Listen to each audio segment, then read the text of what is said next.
গণসমমনস্বী Facebook গ্রুপের admin Shrimati নূপুর গঙ্গোপাধ্যায় স্বরচিত কবিতা আবৃত্তির মাধ্যমে মহতী মনীষা ঈশ্বরচন্দ্র বিদ্যাসাগরের জন্মদিনে তাঁকে শ্রদ্ধার্ঘ্য নিবেদন করছেন।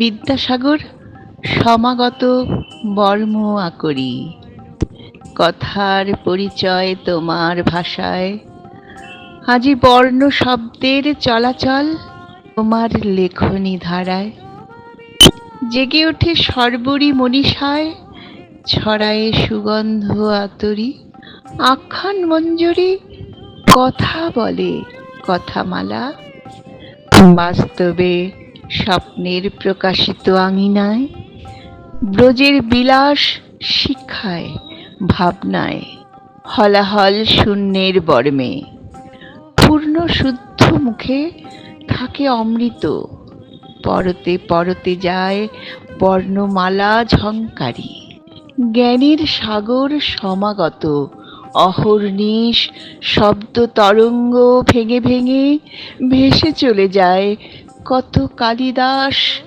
নিভৃতে পাষাণ বিতরী, দয়ার সাগর সমাগত বনভূমি হয় উচ্চকিত, শকুন্তলার অঞ্চল ছায়ে মাতৃ হৃদয় হয় উদ্বেলিত, তরঙ্গায়িত কোমল জঠরে তীর তীর বহে নীর আমরে, করুণার সাগর সমাগত আলোকিত চেতনার আকাশে, রত্ন খচিত শব্দে ছন্দে বর্ণে গন্ধে খুলে যায় কপাট মননের, জন্মক্ষণে ভেসে আসে মঙ্গল শঙ্খ নিনাদ, একদিন সেই শিশু জেলে দেয় সেই দ্বীপ জ্ঞানীর আখরি।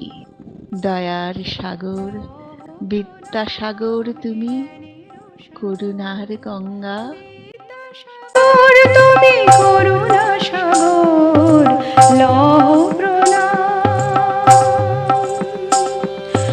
লহ প্রণাম, লহ প্রণাম।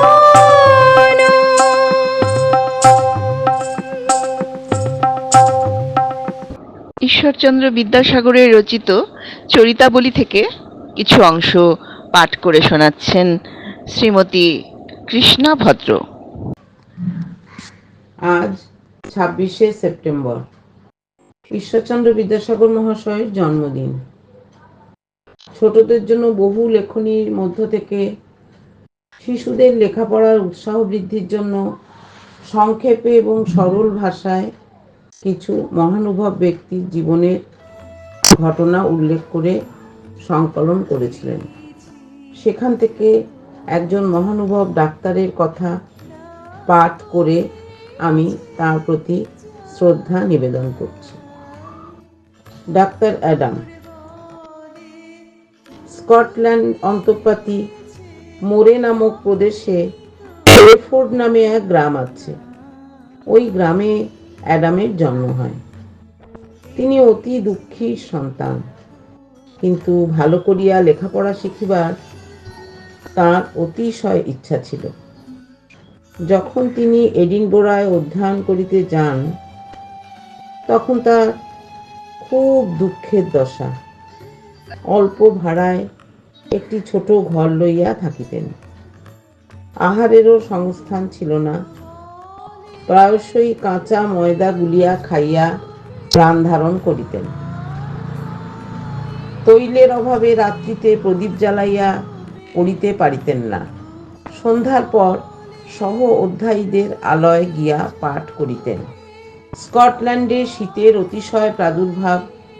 রাত্রিতে পাথুরিয়া কয়লায় অগ্নি জ্বালাইয়া শীত নিবারণ করিতে হইত, কিন্তু অ্যাডামের কয়লা কিনিবার সঙ্গতি ছিল না। অসহ্য শীতবোধ হইলে তিনি দৌড়িয়া বেড়াইতেন। তাহাতে শরীর গরম হইয়া আপাতত শীত নিবারণ হইত। এত কষ্ট পাইয়াও তিনি ক্ষণকালের নিমিত্ত লেখাপড়ায় যত্নে ত্রুটি করেন নাই। এবং সেই যত্নের গুণে নানা বিদ্যায় পারদর্শী এবং পরিশেষে এডিনবরার প্রধান বিদ্যালয়ের অধ্যক্ষ হইয়াছিলেন। নমস্কার।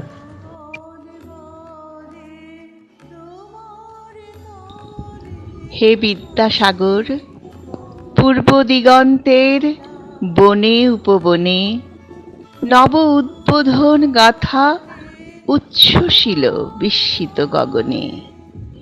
যে বাণী আনিলে বহি নিষ্কলুষ তাহা শুভ্র রুচি, সকরুণ মহাত্মের পুণ্য গঙ্গা স্নানে তাহা সূচি।